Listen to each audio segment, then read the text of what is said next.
High বন্ধুরা, আসসালামু আলাইকুম। আবারও হাজির হলাম দাম্মাম শহরের আল হাসা অখের বীজ থেকে। আজকে আপনাদের দেখাবো রাতের আল অখেরের মনোমুগ্ধকর দৃশ্য। আসলে আল্লাহ পাক রব্বুল আলামিনের যে হাবিবের দেশ জনাবে মুহাম্মদুর রাসূলুল্লাহ সাল্লাল্লাহু আলাইহি সাল্লামের যে মাতৃভূমি,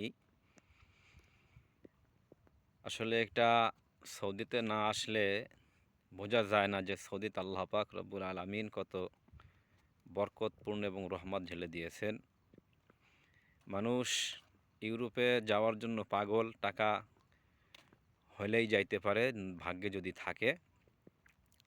কিন্তু সৌদি আরব মানুষ ইচ্ছে করলে এবং টাকা থাকলে আসতে পারে না। সৌদি আসতে হলে তার রিজিকে থাকা লাগে, তার আহ, সে অনেক সৌভাগ্যবান যে ব্যক্তি সৌদি আরবে আসতে পারে।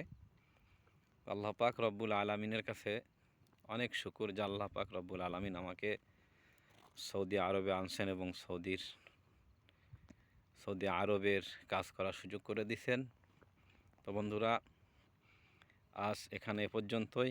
আর একদিন হাজির হব, আবার আমাদের কাজের সাইডের কিছু কাজের দৃশ্য ভিডিও আপনাদেরকে দেখাবো ইনশাআল্লাহ। আসসালামু আলাইকুম রহমতুল্লাহ।